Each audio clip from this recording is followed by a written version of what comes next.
పెద్దపల్లి జిల్లా కేంద్రంలో ట్రాఫిక్ సమస్యతో ప్రజలు ఇబ్బంది పడుతున్నారు.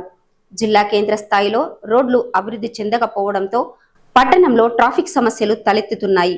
పెద్దపల్లి పట్టణంలో నిత్యకృత్యంగా మారిన ట్రాఫిక్ సమస్యపై ట్రాఫిక్ పోలీసులు దృష్టి సారించాలని పెద్దపల్లి పట్టణ ప్రజలు కోరుతున్నారు.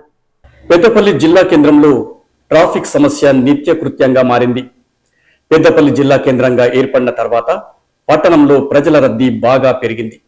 ప్రజల రాకపోకలు పెరగడంతో ట్రాఫిక్ సమస్య తీవ్రతరమైంది. పెద్దపల్లి జిల్లా కేంద్రమైనప్పటికీ ఆ స్థాయిలో రోడ్ల అభివృద్ధి జరగకపోవడంతో ప్రజలు ట్రాఫిక్ సమస్యతో సతమతమవుతున్నారు. పట్టణ ప్రజలతో పాటు జిల్లా నలుమూలల నుండి ప్రతిరోజు వచ్చే ప్రజలతో పెద్దపల్లి పట్టణం రద్దీగా ఉంటుంది. పట్టణంలో రోడ్లు ఇరుకుగా ఉండటంతో ప్రజలు ఇబ్బంది పడుతున్నారు.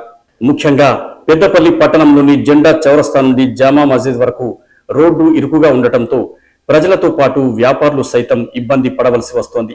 రోడ్డుకి ఇరువైపులా ద్విచక్ర వాహనాలు పార్కింగ్ చేయడం, రోడ్డుపైనే కార్లు నిలిపివేయడంతో ట్రాఫిక్ సమస్య తలెత్తుతోంది. రాకపోకలకు తీవ్ర అంతరాయం కలుగుతోంది.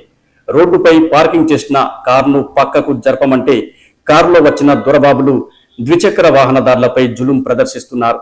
కారు ఉన్నవాడే రోడ్డు అన్నట్టుగా వ్యవహరిస్తున్నారు. ఈ రూట్లో ట్రాఫిక్ సమస్యతో పాటు వాహనదారుల మధ్య వాగ్వివాదాలు నిత్యకృత్యాలుగా మారాయి. పెద్దపల్లి పట్టణంలో ట్రాఫిక్ సమస్య ఇంత తీవ్ర స్థాయిలో ఉన్నా సంబంధిత ట్రాఫిక్ పోలీసులు ఈ వైపు కన్నెత్తి చూడడం లేదని పట్టణ ప్రజలు మండిపడుతున్నారు. డ్రంక్ అండ్ డ్రైవ్ చెకింగ్లు, వాహన తనిఖీలు నిర్వహిస్తూ ఫైన్లు వేస్తున్న ట్రాఫిక్ పోలీసులు పట్టణంలో తీవ్ర స్థాయిలో ఉన్న ట్రాఫిక్ సమస్యను పరిష్కరించడంలో విఫలమయ్యారని పలువురు విమర్శిస్తున్నారు. ఇప్పటికైనా ట్రాఫిక్ పోలీసులు పెద్దపల్లి పట్టణంలో నెలకొన్న ట్రాఫిక్ సమస్యపై దృష్టి సారించాలని పలువురు కోరుతున్నారు.